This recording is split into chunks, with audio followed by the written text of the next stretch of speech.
हमने कहा भाई आप लोग तो स्कूल में जहाँ जहाँ जाते हैं सरस्वती की पूजा करते हैं, हमने तो उनको कभी देखा नहीं। कितने स्कूल उसने खोले हैं, उनकी खुद की क्या पढ़ाई थी भाई? कुछ लोगों को उन्होंने पढ़ाया, अच्छा पढ़ाया समझो, पढ़ाया तो सिर्फ 1.5-2% लोगों को, 2% लोगों को ही पढ़ाया। 98 हम लोग थे, हमको क्यों नहीं पढ़ाया? करो पूजा करो, आप जरूर पूजा करो, यहाँ करो, घर में करो। स्कूल में जो है वो महात्मा फुले, अंबेडकर जी और सावित्रीबाई फुले की पूजा होनी चाहिए। अंधविश्वास में जो है पूजा करते रहो, पूजा पाठ करते, आरक्षण को विरोध करते हैं, और सारे मंदिरों में जो है अलिखित आरक्षण एक ही समाज का है। हम तो मांग रहे हैं कि अगर तुमको जो है हजारों साल से आरक्षण तुमने लिया है, अभी लिखने पढ़ने का आरक्षण जो है, नौकरियों का आरक्षण जो है, हमको दे दो भाई। अब जैसे कि कहा गया है कि सावित्रीबाई फुले और फातिमा जी से, सही बात है कि सावित्रीबाई फुले ने जब महात्मा फुले ने कहा कि भाई सबको शिक्षा देनी चाहिए। देखिए मैं ज़रा थोड़े से जो समय लेना चाहता हूँ, क्योंकि क्या है हमारी विरासत और क्या क्या इतिहास है, क्योंकि आज वो सारा इतिहास जो है मिटाने की कोशिश हो रही है। इसलिए मैं चाहूँगा कि मैं दोबारा जो है उसके सामने पेश करूँ।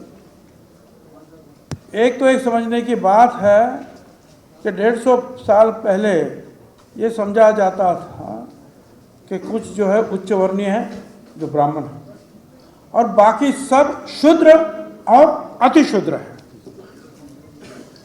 फिर वो मराठा हो या ये हो या वो हो, ये सब जो है शूद्र और फिर अति शूद्र, और इनमें जो है शूद्र अति शूद्र, इनको जो है पढ़ाई लिखने का हक नहीं था।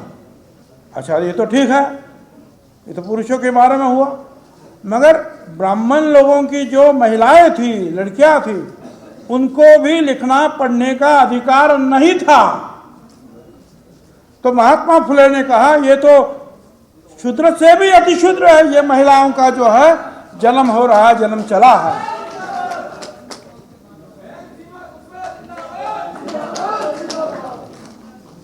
मैं रुकूं क्या?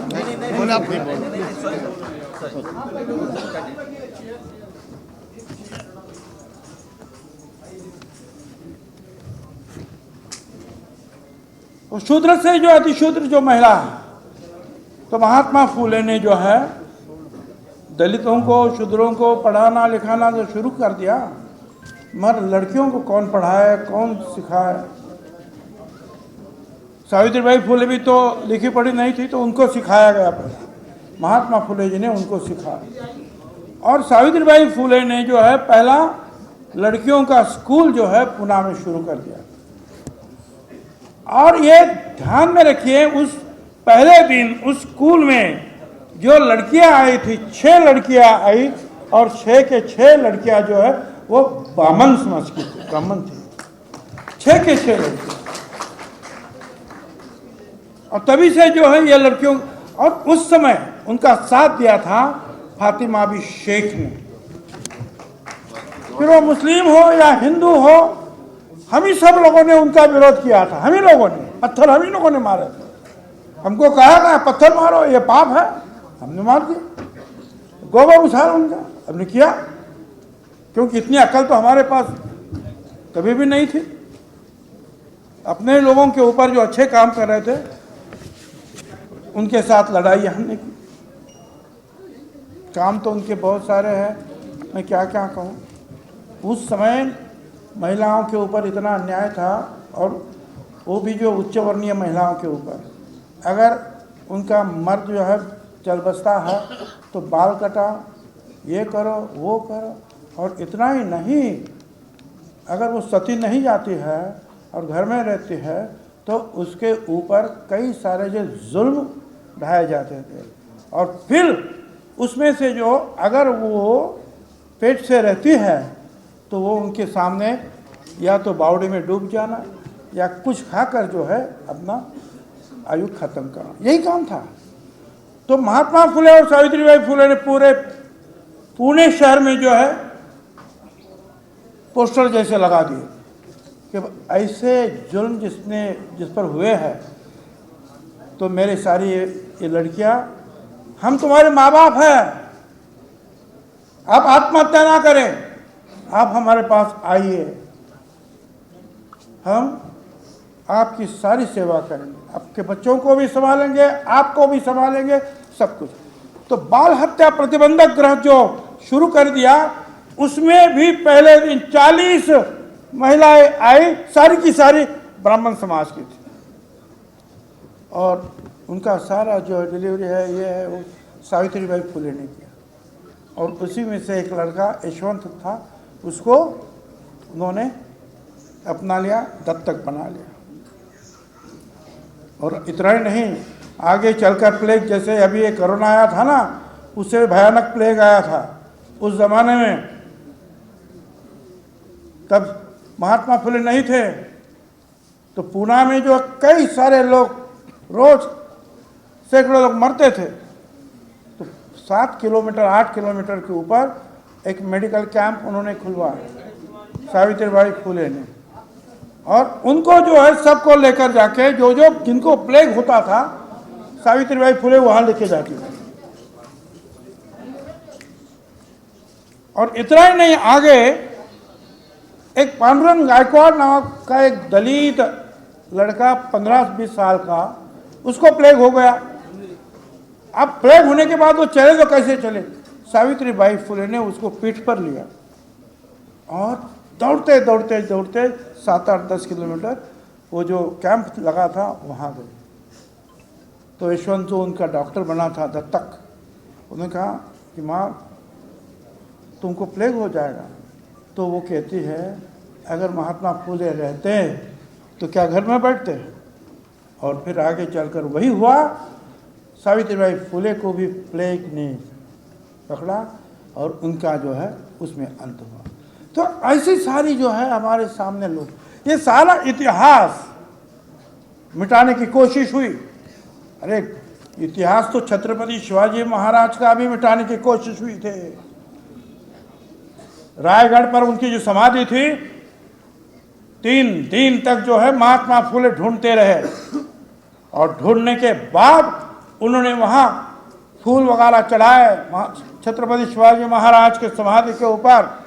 तो वहां का एक जो पुजारी था, उसने जो है अपने पैर से उस फूलों को सबको उड़ा दिया।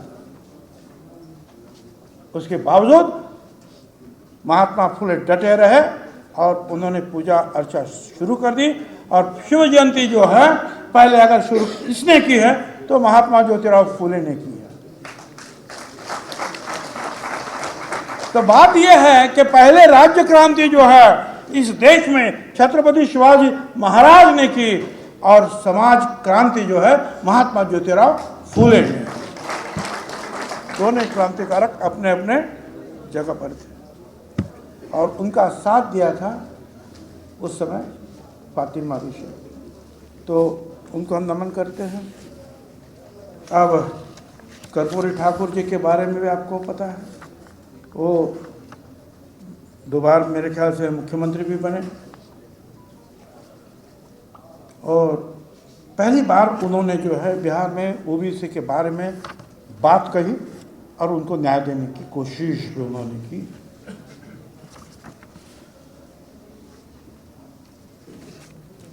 ये बात नहीं कि बहुत सारे दूसरे लोग भी हैं, पेरियार स्वामी हैं, काशीराम जी हैं, कई सारे लोग हैं बिहार के भी, जो है हमारे कई सारे लोग। कितने लोगों के घर में जो है महात्मा ज्योतिराव फुले या काशीराम जी या कर्पूरी जी ठाकुर या सावित्रीबाई फुले, बाबा साहब अम्बेडकर, इनकी तस्वीरें है क्या भाई? देखिए इतने लोगों के पास, तो आधे भी नहीं है अभी। आगे के पास है, सब यही आ गए। हाँ, बाकी वाले घर में आराम कर। आधे भी नहीं है, तो कम से कम वो तो तस्वीर लगाओ। हमारे घर में बाकी सब लोगों की तस्वीरें होती है। हमने पहले जो है एक सत्यशोधक समाज जो महात्मा ज्योतिराव फूले ने शुरू कर दिया कि सत्य जो का है उसको ढूंढो, उस पर विश्वास करो, असत्य के ऊपर विश्वास मत करो। तो 150 साल उसके पूरे हुए तो उनका जो कुछ काम जो उनमें कर रहे थे उनका सम्मान हमने किया।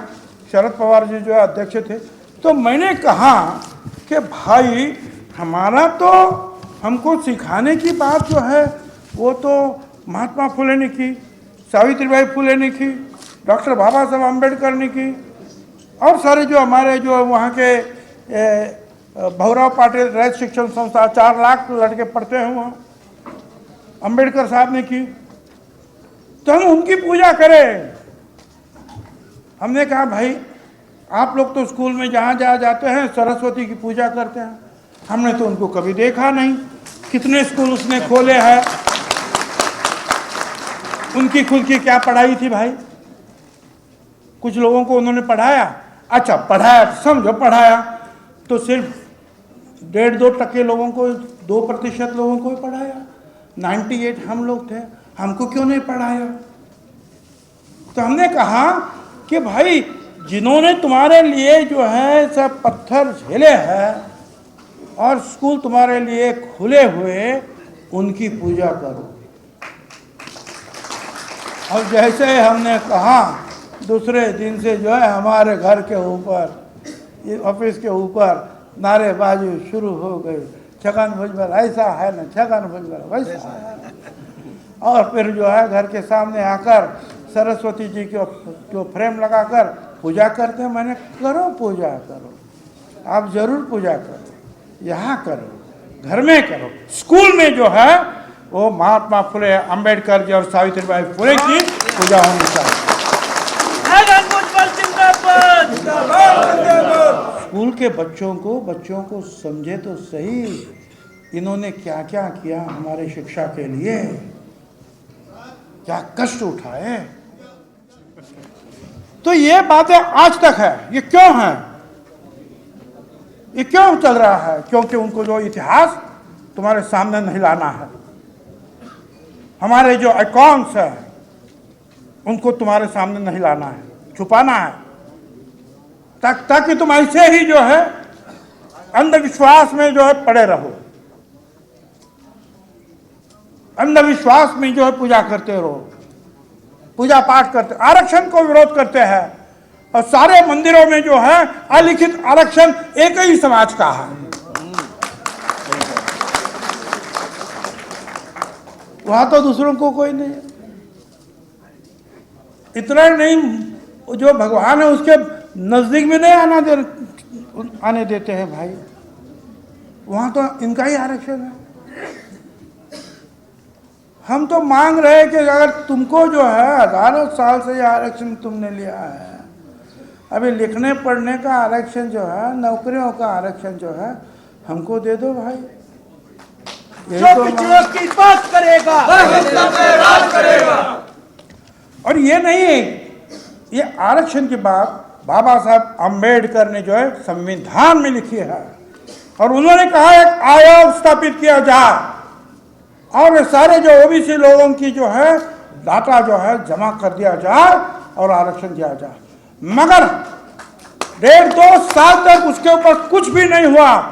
तो बाबा साहब अम्बेडकर ने 2-3 चीजें, एक था हिंदू कोड बिल और दूसरा जो है ये ओबीसी का आपने आयोग की स्थापना नहीं की, इसलिए मैं तुम्हारे मंत्रिमंडल से इस्तीफा दे रहा हूं। किसको मालूम है भाई? ये बाबा साहब अम्बेडकर। और फिर एक बार और मैं कहना चाहता हूं, आज भी हमारे ओबीसी समाज में क्या है, ये यादव है, ये कुर्मी है, ये माली है, ये कुशवाहा है, ये अमुक है, ये तमुक है, और हर बार अपने अपने लिए झगड़ते। अच्छा, एक जाति समझो माली है तो माली को, और माली में भी जो है 100 जातियां, और बस वो उससे उधर, उसका मुंह उधर, इसका मुंह उधर। तो कुछ 7, 7.5, 8 हजार जातियां इस देश में हैं। बाबा साहब अंबेडकर ने हमारे ऊपर इतना जो है उपकार किया है कि उन्होंने सब लोगों को जो है 4 वर्गों में रख दिया। एक आदिवासी, दलित, ओपन और ओबीसी। तो तुम हम सब लोग जो है ओबीसी है। हम अगर कुशवाहा करके लड़ते हैं कुछ नहीं मिलेगा, यादव करके लड़ते हैं कुछ नहीं मिलेगा, मिलेगा तब जब ओबीसी करके लड़ेंगे। तो इसलिए हमको एक तो होना चाहिए भाई, हम तो यही चाहते हैं। हम तो पहले से जो है शांति रहो, कुछ है तो यहाँ बात करो।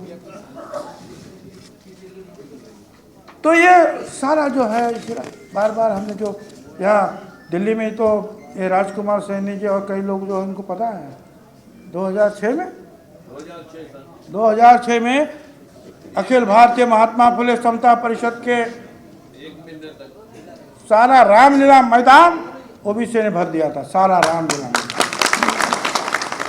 और सारे लीडर जब संसद शुरू थी वहाँ आकर जो है वो देखने लगे कि इतने लोग कैसे आए, सारे राजस्थान से आए, महाराष्ट्र से आए, हरियाणा से।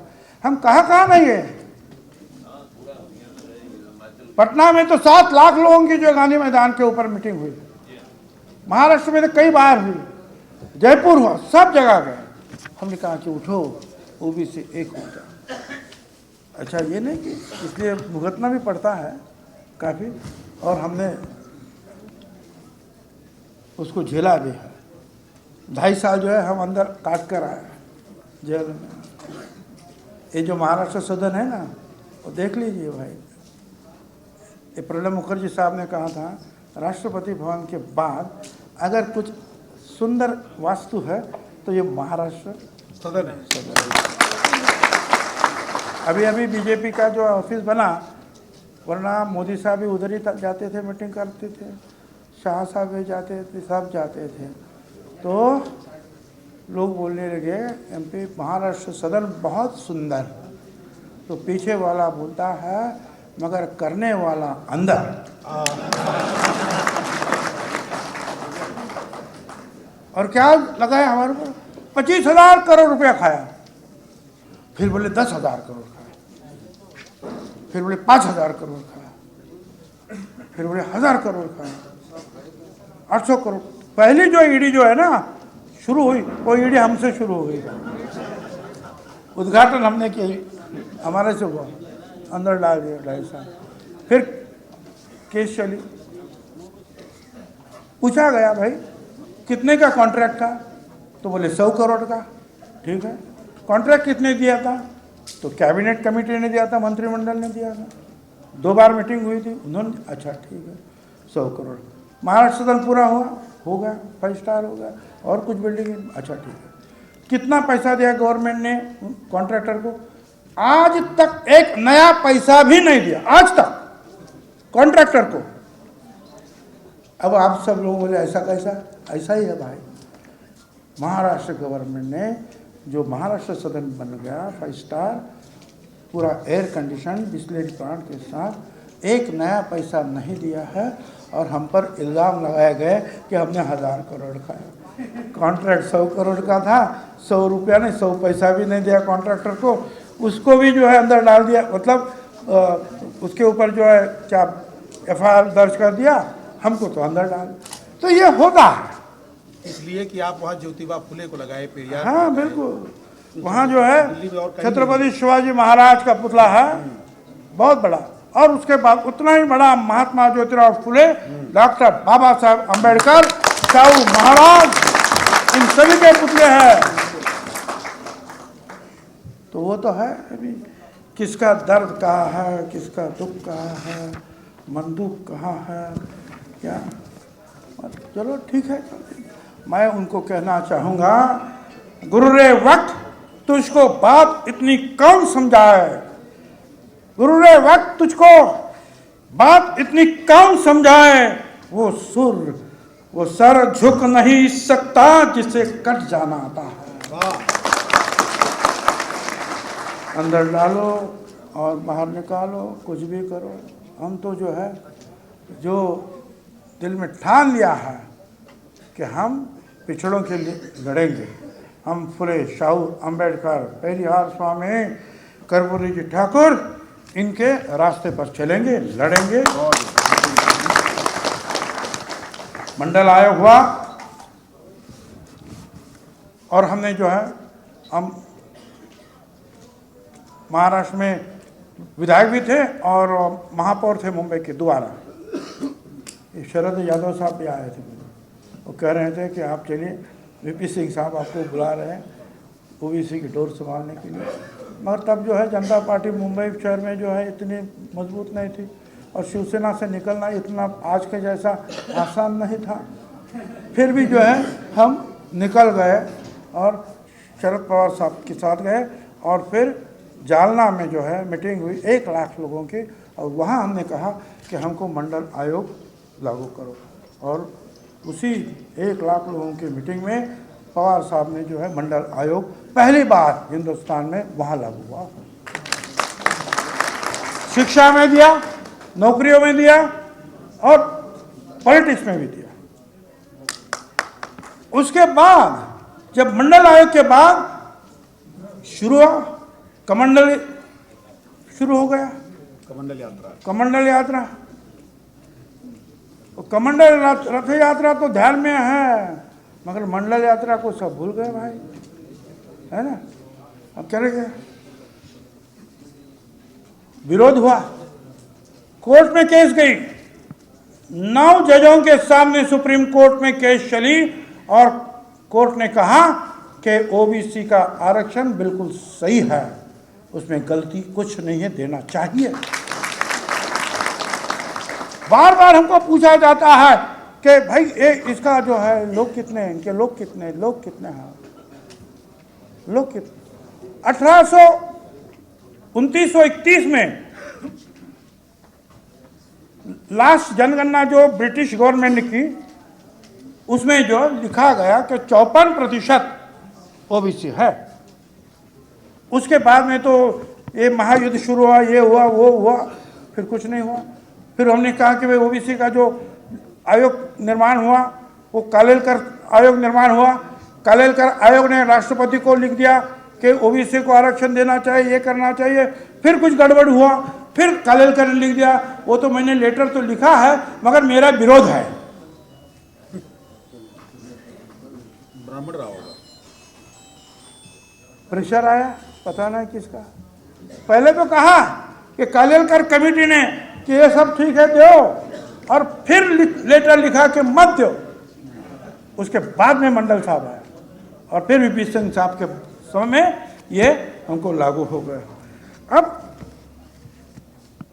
ये शुरू रहा, हम जाते रहे 27%, 54 के आधा 27% दे दो भाई। कुछ लोगों ने दिया, हमारे यहाँ मिला, कुछ कम मिला, ज़्यादा मिला, शुरू रहा। 2010 में एक केस लड़ी सुप्रीम कोर्ट में, कृष्णमूर्ति केस, और उसमें जो है एक इस बात रखी गई कि भाई ये आरक्षण इनको क्यों, इनकी संख्या कितनी है। पहली बार उसको कृष्णमूर्ति उन्होंने कहा कि 3 सूत्री जो है आरक्षण दे दो। क्या 3 सूत्र हैं? एक, जहाँ ट्राइबल है, आदिवासी है, जो ब्लॉक में है, जिले में, उसके संख्या के मुताबिक दे दो। अच्छा, एक ये हुआ। फिर दूसरा है कि 50% के ऊपर आरक्षण नहीं देना चाहिए। तो अगर समझो कुछ किसी जगह 30% आदिवासी है तो बचा कितना? 20-50। फिर उसमें दलित है, फिर ये है, फिर हमको 5-10 मिला, कहीं 2%, कहीं 5-10, कहीं आदिवासी नहीं है तो 27%। और उसका एम्पिरिकल डाटा चाहिए। वो 3 बातें हैं।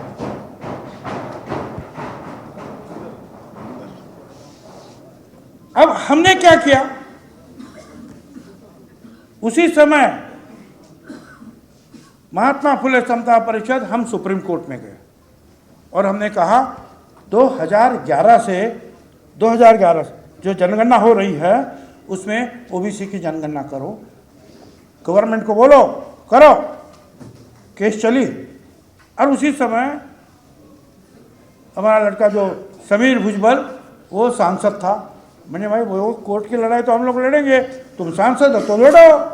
तो उन्होंने बात उठाई, बीजेपी के गोपीनाथ राव मुंडे थे वो साथ में आए, अजीत सिंह जी आए, शरद यादव जी आए, मुलायम सिंह यादव जी आए, वेलू नारायण स्वामी आए, वीरप्पा मोइली आए, हनुमंतैया आए, हनुमंत राव आए, ऐसे सारे लोग जो है फिर खड़े हो गए, 100 सांसद खड़े हो गए। ओबीसी की जनगणना करो। आप जनगणना में भेड़िया बकरे सब कुछ गिनती करते हो तो हमारी भी तो गिनती करो। तुम धर्म की गिनती करते हो, हिंदू कौन है मुसलमान कौन है करते हो, आदिवासी की करते हो, दलित समाज की करते हो, ओबीसी की क्यों नहीं करते भाई? करो। चलो पवार को साहब मिले हम, उन्होंने जो है कैबिनेट में कहा कि भाई इतने लोग बोल रहे हैं हमको करना चाहिए। प्रणब मुखर्जी साहब ने जो है सांसद में आकर कहा कि हम जनगणना करेंगे ओबीसी की, उन्होंने कहा। तो हमने कहा कि भाई ठीक है, कोर्ट से हमने केस वापस ले ली।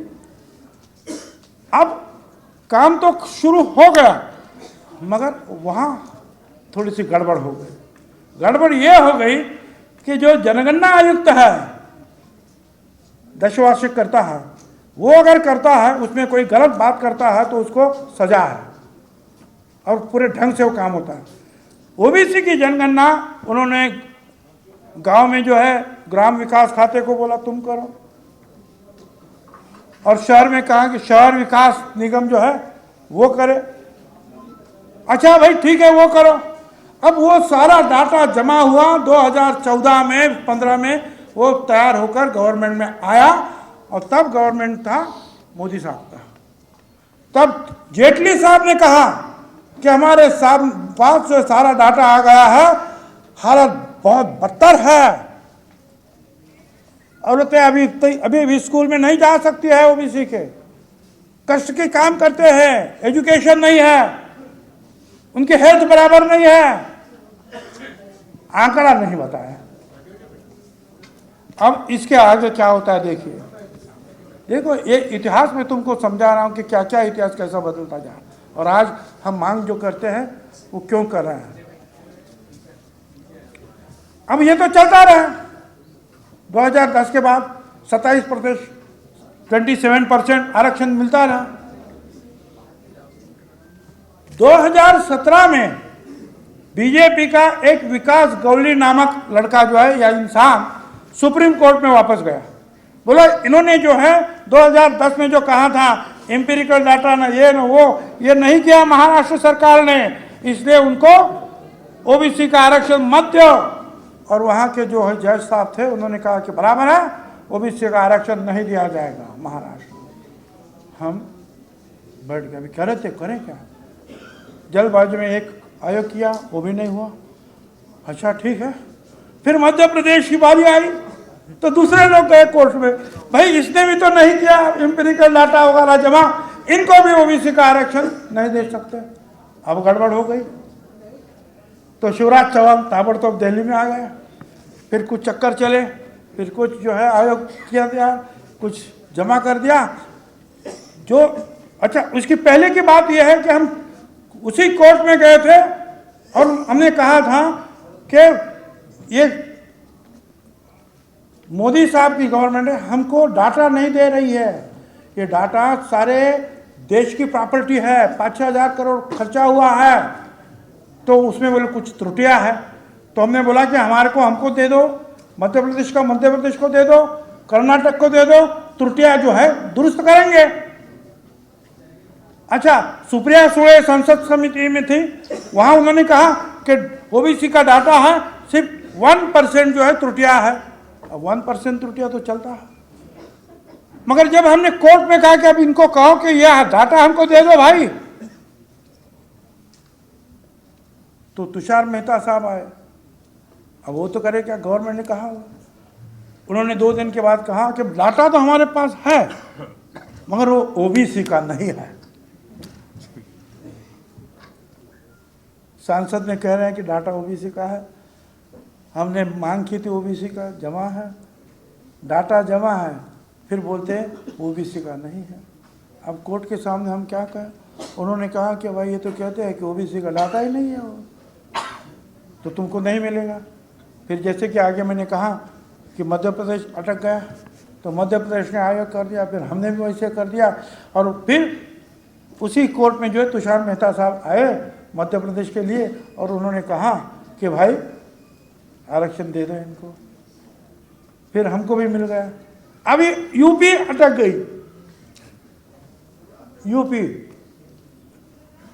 उत्तर प्रदेश, वहां भी कहा गया कि डाटा कहाँ है।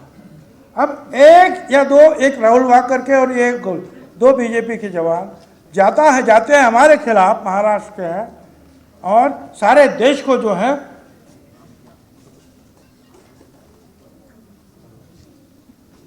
सब अड़चने खड़े कर दिए, सारे देश भर। अब जो भी आएगा वो बोलेगा डाटा करो, डाटा करो। तो ये सारा चला है मामला, समझ जाओ। तो हमको विधानसभा और लोकसभा में आरक्षण तो नहीं है, मगर जिला परिषद, पंचायत समिति, ये वो नगर परिषद, वहाँ आरक्षण था, वो भी धोखे में लाने का काम हो गया है। अब कैसे कैसे उसने रास्ता निकाल दिया। तो अब तो हमने इतना हमको करना है कि हमने जनगणना की मांग तभी भी की थी, अभी भी हम कर रहे हैं। नीतीश कुमार, तेजस्वी यादव, इन्होंने हिम्मत से जो है काम लिया है, बहुत बढ़िया। जातिगत जनगणना शुरू कर दी है, उसको भी सुप्रीम कोर्ट में अटकाने की कोशिश हो गई है। सुप्रीम कोर्ट ने कहा कि वो ठीक है, कर रहे हो, जाने को, चलो तुम जाओ इधर से। क्या उन्होंने कुछ नहीं सुना है भाई? क्या अब ये जो है ये सारा मामला चला है, तो अभी हमने भी आवाज़ उठाई है और आपको भी आवाज़ उठानी चाहिए कि अभी तक देखिए, यहाँ हमको कोर्ट में पूछा गया कि तब उद्धव ठाकरे की गवर्नमेंट थी ना 2 साल, तुमने ओबीसी की जनगणना क्यों नहीं की, ये एम्पिरिकल डाटा जमा क्यों नहीं किया? हमको पूछा एम्पिरिकल डाटा। अब कोरोना था तो कौन जाएगा भाई? अब देखिए 2021 में जो जनगणना देश की होने वाली है, आज तक शुरू नहीं हुई। आज तक क्यों नहीं शुरू हुई? क्योंकि ये कोरोना है, ये ऐसा है, वो वैसा है। और हमको पूछते थे कि कोरोना में तुमने डाटा क्यों जमा नहीं? तो आपको चाहिए कि आप एक जगह एक मुंह से बोले। हमारी जो है सभाएं बहुत सारी होती है, रैलीज बहुत सारी होती है, हम रैलीज करते हैं, भाषण करते हैं, फिर अपने अपने काम पर लग जाते हैं, फिर ये ओबीसी उसके खिलाफ, वो ओबीसी उसके खिलाफ आपस में लड़ना शुरू कर देते हैं। एक कुशवा खड़ा हो गया तो उसके सामने दूसरा कुशवा खड़ा हुआ, एक यादव खड़ा हुआ तो उसके सामने कुशवा तो खड़ा हुआ, यादव भी खड़ा हो जाए। अब क्या करें? डिवाइड एंड रूल का काम तो भाई चला है। और देखो, एक याद रखो, मैं विधायक बना या मंत्री बना या और कुछ बना, इसका मतलब ओबीसी का भला नहीं हुआ। इसका मतलब ओबीसी का भला नहीं हुआ। मंत्री हो, विधायक हो या और कौन हो या और कौन दिल्ली में बैठे, बात करनी चाहिए उनको ओबीसी के बारे में, जनता सब भला।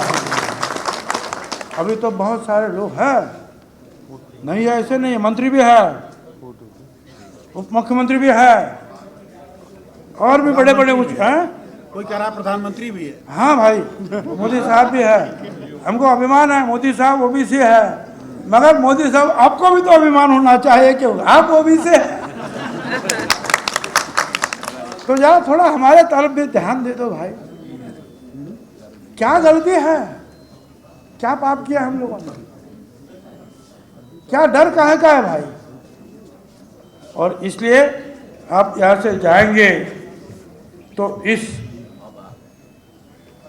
ध्येय के साथ जाएंगे, हालात जो भी हो रुकेंगे नहीं, गिरकर उठ जाएंगे पर झुकेंगे नहीं।